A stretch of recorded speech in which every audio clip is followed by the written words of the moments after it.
Samsung Galaxy S24 আগে পরে ultra বা প্লাস কোনো কিছুই নেই, সাইজটাও কম্প্যাক্ট হলেও এর মাঝে পাওয়ারফুল প্রসেসর রয়েছে। মানে সোজা কথা একটা ফ্ল্যাগশিপ ফোন, সাইজে জাস্ট ছোট। তবে ভাই এটাও ঠিক, আমাদের হাতের এটা ইন্টারন্যাশনাল ভ্যারিয়েন্ট, তার মানে এক্সিনোসের প্রসেসর রয়েছে, এক্সিনোস 2400। কোয়ালকম এডিশনটা আমরা পাই নাই। তো এইটার কি অবস্থা? প্রিভিয়াস জেনারেশনগুলোতে আমরা এক্সিনোসকে খুব বেশি গরম হতে দেখেছি, এবারে কি অবস্থা নতুনটার সবকিছু জেনে দেন ডিসিশন নেন। অনেকেই আছেন যারা ফ্ল্যাগশিপ পারফরমেন্স চান বাট হাতের মুঠোয় থাকতে হবে, মানে ছোট হতে হবে ডিভাইস, তাদের কাছে এই ধরনের ডিভাইসগুলো বেশ ভালো লাগে। রিও ইন্টারন্যাশনাল থেকে এই স্মার্টফোনটা আমরা আরো 1 মাস আগে পেয়েছিলাম এবং তখন একটা ফার্স্ট ইমপ্রেশনের ভিডিও ছিল। তো এই 1 মাসের ইউজার এক্সপিরিয়েন্সগুলো সব শেয়ার করবো আজকের ভিডিওতে। আর যারা পারচেস করতে চাচ্ছেন S24 সিরিজের স্মার্টফোনগুলো বা বর্তমান সময়ের জনপ্রিয় সমস্ত স্মার্টফোনগুলোই কিন্তু রিও ইন্টারন্যাশনাল পেয়ে যাবেন। Jamuna future park, Bashundhara city, সব জায়গায় তাদের সব রয়েছে। ডেসক্রিপশনে ইনফরমেশনে মেনশন করা থাকলো, এটার কারেন্ট প্রাইসটাও মেনশন করা থাকলো।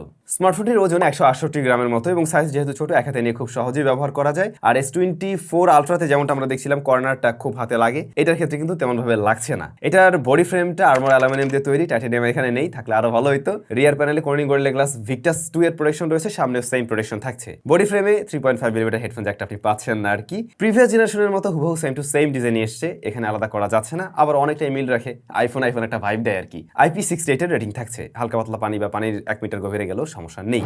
অলরাইট, পারফরমেন্স নিয়ে আগে আলোচনা করা যাক। স্মার্টফোনটি রান করছে কিন্তু One UI 6.1 based on Android 14। Samsung বলছে আপনারা জানেন যে S24 সিরিজের প্রত্যেকটা স্মার্টফোনে 7 ইয়ার্সের ওরা আপডেট দেবে, সুতরাং এই জায়গায় আপনি নিশ্চিত থাকতে পারছেন এবং এই কারণেই আপনি রিসেল ভ্যালুটা একটু বেশি পেয়ে যাচ্ছেন এবারের এই নতুন স্মার্টফোনগুলোতে। প্রসেসর Exynos 2400, ইন্টারন্যাশনাল ভ্যারিয়েন্টটা Exynos দিয়ে আসছে আর কি। আর এই স্মার্টফোনে আপনারা র্যাম পেয়ে যাবেন হচ্ছে 8GB 12GB, সেই সাথে স্টোরেজ রয়েছে 128GB 256 এবং 512GB। 128GB যে ভ্যারিয়েন্ট 828GB যেটা, এইটার স্টোরেজ টাইপ হলো কি UFS 3.1, আর বাকি যে ভ্যারিয়েন্টগুলো ওগুলো হলো 4.0। এই বৈষম্য করার কি খুব প্রয়োজন ছিল?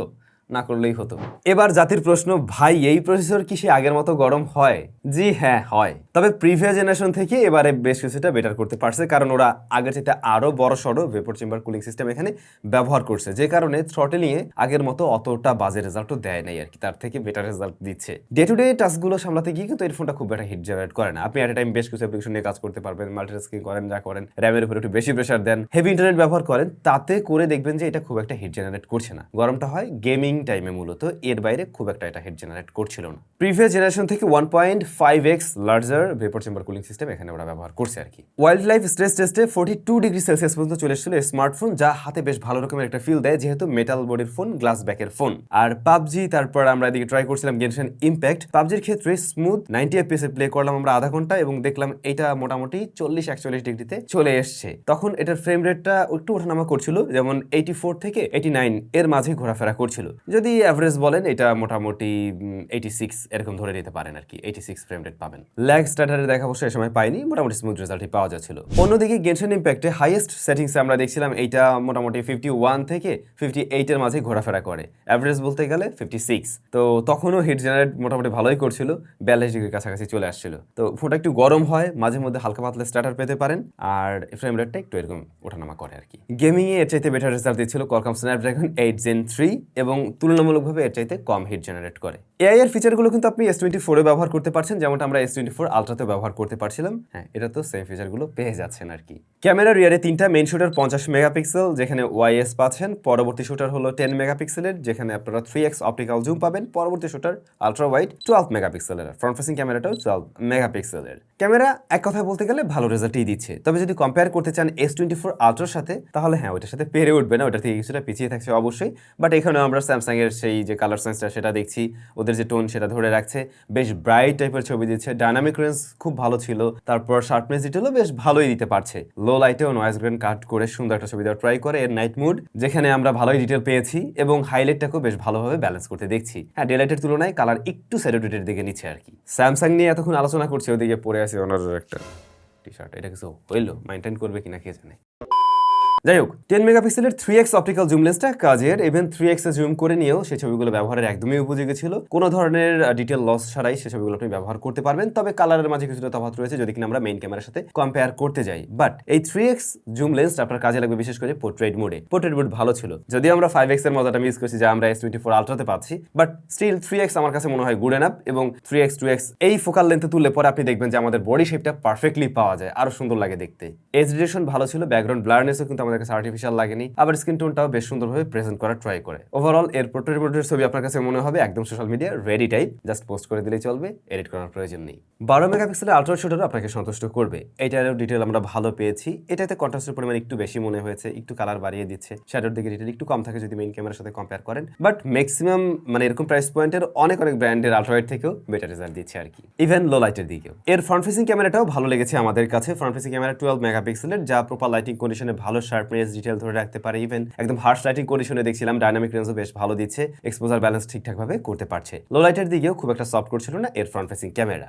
স্মার্টফোনটির মেইন ক্যামেরায় ভিডিও রেকর্ড করা যায় সর্বোচ্চ 8K 30 FPS এ। হ্যাঁ, 8K 30 FPS প্রিভিয়াস জেনারেশন থেকে কিন্তু এখানে ইমপ্রুভমেন্ট আমরা দেখছি, বাট স্টিল আমার কাছে আরো বেশি ভালো লাগছে 4K 60 FPS এর ভিডিও, যেখানে আরো বেশি স্টেবিলিটি পাওয়া যাচ্ছে, খুব স্মুথ রেজাল্ট পাওয়া যাচ্ছে। 8K এর ক্ষেত্রে মাঝে মধ্যে একটু জিটার লক্ষ্য করলেও এখানে কিন্তু সে বিষয়টা আমরা খেয়াল করছি না। ভিডিও কোয়ালিটি ভালো পেয়েছি, যারা স্মার্টফোন দিয়ে ভিডিও শুটিং করতে চান তাদের আশা করছি এর ফুটেজ কাজে লাগবে। Front facing camera video record করা যায় 4K 60 FPS এ। এখন যে ভিডিওটি দেখতে পাচ্ছেন এটা UHD 60 FPS এ রেকর্ড করা হচ্ছে, এবং যারা ব্লগিং করতে চান তাদের জন্য থাকলো এই ভিডিওটি। আর যে সাউন্ডটি শুনতে পাচ্ছেন সেটা এই ফোনেরই ডিফল্ট মাইক্রোফোন দিয়ে রেকর্ড করা হয়েছে। ছোট্ট এই ফ্ল্যাগশিপ স্মার্টফোনটির দাম এখন কিন্তু বেশ ভালোই, কিছুদিন পরে এটার দাম আরো অনেকটাই কমবে, 80-র নিচে চলে আসবে, এর আশেপাশে থাকবে। তখন কিন্তু এটার ক্যামেরা নিয়ে কমপ্লেন করার সুযোগ থাকবে না আর কি। এই যে এখন যেমন আমরা বলছিলাম S24 এর সাথে কম্পেয়ার করতে গেলে, কারণ এই ফোন যখন বাংলাদেশে প্রথম আসে 95K এর মতো ছিল, এখন কিছুটা কম দামে পাওয়া যাচ্ছে, বাট আরো যখন কমবে এটার ক্যামেরা নিয়ে তখন আর কমপ্লেন করার সুযোগ থাকবে না আর কি। ডিসপ্লে সাইজ ছোট, 6.2 inch, dynamic AMOLED panel, LTPO panel অবশ্যই, আর এটা কিন্তু 120 হার্টজ হাই রিফ্রেশ রেটের, তবে এটা ফুল HD প্লাস রেজোলিউশনের। HDR10+ এর সাপোর্ট থাকছে এখানে, এবং 2600 নিটস পিক ব্রাইটনেস পেয়েছি এতে আমরা। তো ব্রাইটনেস জনিত কোনো ধরনের ইস্যু নেই। ডিসপ্লেটা দেখুন একদমই সিমেট্রিক্যাল, আপার চিন লোয়ার চিন সব দিক থেকে একরকম বেজেল, আবার এর পাঁচল কাটারটাও কিন্তু অনেকটাই ছোট, যার ফলে এর ভিউটা ভালো পাওয়া যায় আর কি। কালার রিপ্রোডাকশন ভালো ছিল, দেন এটা টাচ রেসপন্স নিয়ে কোনো ধরনের প্রবলেম ফেস করতে হয়নি, দেন হাই রিফ্রেশের ব্যাপারটা দেখছিলাম একদম ঠিকঠাকভাবে পুশ করতে পারছে। তো ডিসপ্লেটা এক কথায় স্যামসাং এর ডিসপ্লে নিয়ে নতুন করে কিছু বলার নেই, এক কথায় জোস। তবে এই ডিসপ্লের তলায় রয়েছে ফিঙ্গারপ্রিন্ট স্ক্যানার, যা খুবই ফাস্ট এবং একুরেট, প্রত্যেকবারই একুরেট রেজাল্ট দিচ্ছে। ছোট ফোনে ছোট ব্যাটারি, 4000 mAh, এবং সাপোর্ট করবে 25 ওয়াটের চার্জিং সিস্টেম, যা আপনি বক্সে পাচ্ছেন না, কিনে নিতে হবে। এটার থেকে আমরা এসওটি পেয়েছি 5 ঘন্টার মতো। আর গেমাররা একটু কমও পেতে পারেন, ব্রাইটনেস একটু বেশি রাখলেও কিন্তু কম পেতে পারেন, এরকম আর কি। লাইট ইউজার যারা রয়েছেন একদিন চালাতে পারবেন এই ডিভাইস। স্টেরিও স্পিকার রয়েছে, সাউন্ড কোয়ালিটি ভালো ছিল, প্রয়োজনীয় সেন্সরসগুলো এতে আছে, নেটওয়ার্ক রিসেপশন জনিত কোনো প্রবলেম ফেস করতে হয়নি, এই সমস্ত সব জায়গা ঠিকঠাক। তো এই ছিল S24 আলট্রা গোল্ড, কিন্তু S24 জিনিসটা সাইজে ছোট, পারফরমেন্স মোটামুটি ভালোই, তবে একটু হিট জেনারেট করার অভ্যাস আছে, যেটা আপনার কাছে বিরক্তির একটা কারণ হয়ে দাঁড়াতে পারে। এরকম গরম টরম না হলে সুবিধা হইতো। আর স্ন্যাপড্রাগন এডিশনটা পাইলে আমরা পরবর্তীতে ওইটা টেস্ট করে আপনাদের জানানোর চেষ্টা করবো অবশ্যই। আশা করবো এই ডিভাইসের দাম খুব শীঘ্রই আর কিছুটা কমবে, এবং কমলে তখন এটা ক্যামেরার জন্য একটা ভালো স্মার্টফোন, এবং পারফরমেন্স নিয়েও তখন আর কমপ্লেন আশা করছি থাকবে না, জাস্ট এই গরমটুকু বাদে। এই আর কি, আপনাদের কাছে কেমন লেগেছে এই ডিভাইস অবশ্যই কমেন্ট করে জানাবেন। সবাই ভালো থাকবেন, অনেক বেশি ভালো, জি হ্যাঁ অনেক বেশি ভালো। দেখা হচ্ছে নতুন ভিডিওতে, চললাম, টেক কেয়ার।